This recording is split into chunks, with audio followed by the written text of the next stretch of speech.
Hi everyone, my name is Coach H, also known as Josh Hawk, and I'm super happy to see you guys again. We are in physical education for pre-K and kindergarten. But like I say, everybody's welcome. I hope that you guys are having a fantastic day today. You're starting off your day by learning something, and that's awesome. So let's go ahead and we're going to learn some things about physical education. Today we're not going to be doing any drills and we're not going to be doing any exercises, but we're going to learn today about different equipment that you can use in a sports game. Okay? So, you don't have to go get anything. You can look later when you guys go in your garage or your basement or wherever you need to see if you have this equipment with your parents, but then you guys can play outside and use this equipment properly, okay? So let's go ahead and I'm going to show you some of the equipment that I have here at Pitcher Elementary. First piece of equipment I have here is a soccer ball. Soccer balls are so much fun. It gets you going and it makes your heart go thump, thump, thump really, really fast.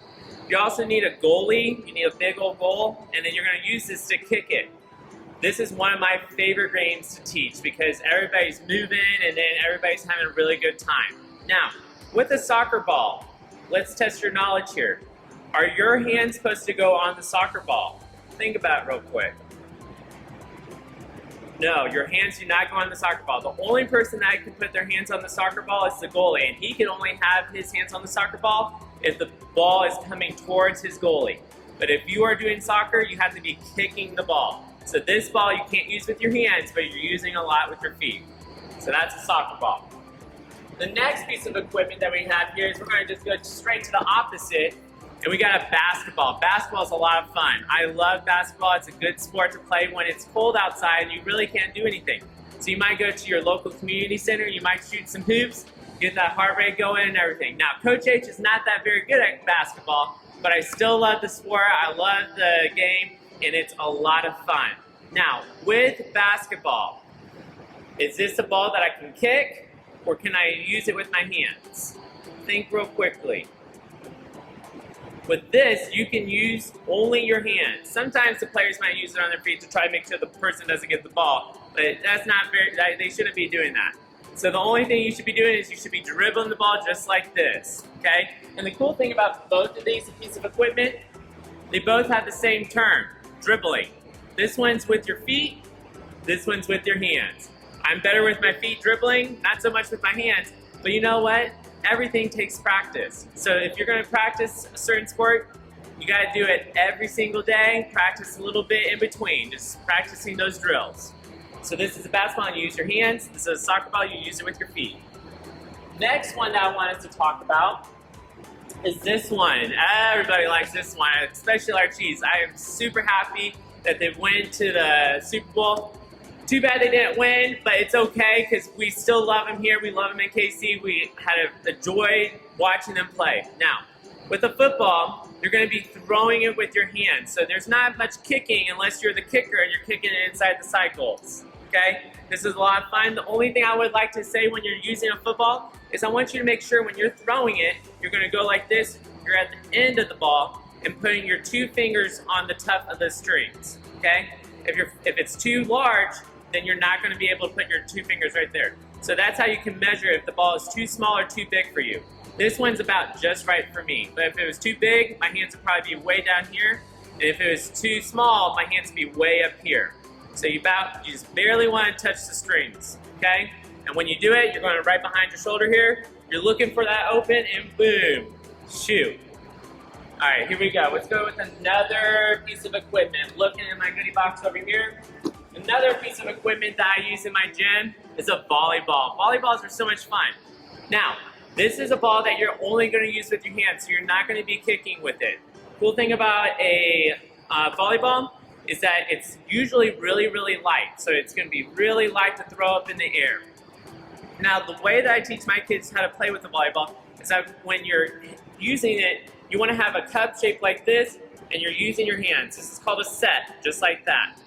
This is also a bump that you can also do with the volleyball, okay? So this is an awesome sport to play. I love playing it, and you can either play it indoors or outdoors.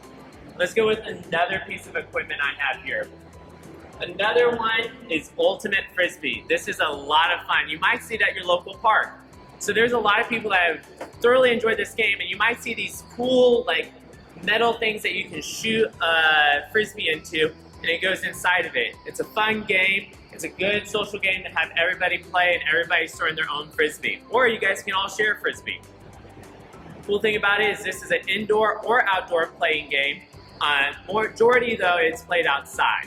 But it's a fun game and it's good with another friend. Let's go with another piece of equipment. This is one of my all-time favorites when playing indoor or outdoor.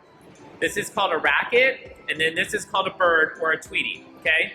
The fun game about this is you're gonna hit it, and you're gonna hold it, the wings of the bird, just like this. It's kind of a weird name, and you're gonna hit it just like this, and you're making it go up in the air, and then allowing the other person to hit it. When you play competitively, you're kind of playing just like volleyball, where there's a huge net, and you're going across, hitting it across. Now, with this one, you're only going upward. You're not playing tennis and hitting it like this. So, just don't get those confused. But this is also a really fun game to play. You might ask your local PE teacher how to play this game. Last one I want us to talk about real quick is it's coming up. Let's go, Royals. This is a fun game, baseball. Now, I have a bat here, and I also have a baseball. This baseball is a little different. The baseballs usually have strings that go around it on the outside, and it's super hard. So if you're gonna play this game, you definitely wanna be in an open area, because if you hit a home run, you don't wanna break a window. So we must make sure we don't do that. Usually you also have a bat or a mitt that you're gonna catch the ball. I don't have that with me right now, but you will also need one of those. But it's a fun game to play with a group of friends. Just make sure when you guys are playing this that when you're using a bat, you guys are a little far apart, because if you're swinging it, you don't want to get knocked in the head with the bat, okay? Let's see, looking for different pieces of equipment to use. This would be an awesome piece of equipment to use. Hula hoop. This is a lot of fun. You're going to be using your hips a lot in this, and it's a good game just to play by yourself. So what you're going to do is you're going to swing it around. Now, a lot of people get confused when you just let it go and it goes. It's not going to go. You got to swing the hula hoop and you got to move your hips. Now, Coach H is not very good at this, but I'm going to try to get my cowboy stance like you're sitting on a horse, and you're going to be moving the hula hoop. It's just going like this, and it's going to move. So I'm going to try it real quick. I'm not very good, but I have a lot of my pitcher friends that like to do it, and they are really good at it. So let's try it one more time. Twisting it, and there it goes. Now, part of the reason might be that this hula hoop is too small for me. How you can judge that is putting the jump rope down, or the hula hoop down on the ground, and seeing where it is on the ground. Now, if it goes up to your knees or your legs, it's not a very good spot. It needs to go right to your hips. So if it's about right here at your hips, it's a good hula hoop to use. Let's look for another piece of equipment that we can use. This is an awesome one as well. I got all my equipment moving around. Jump rope. I've already did a series about this, how to do a jump rope, but it's a lot of fun.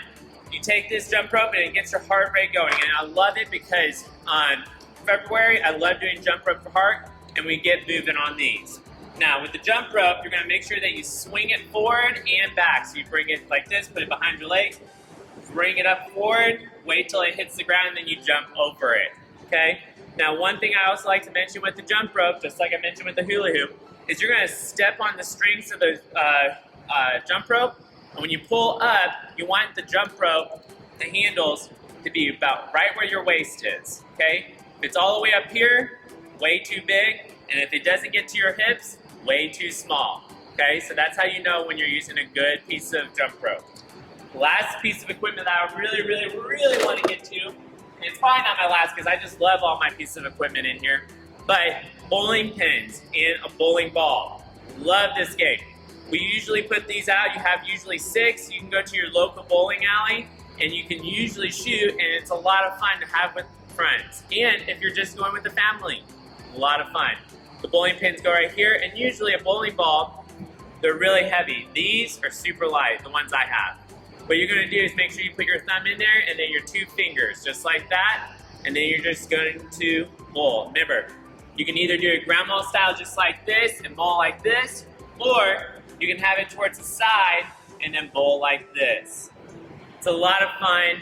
It's getting you out and just having you guys do a sport. It's a lot of good times here at doing this equipment. Hope you guys have a good rest of the day.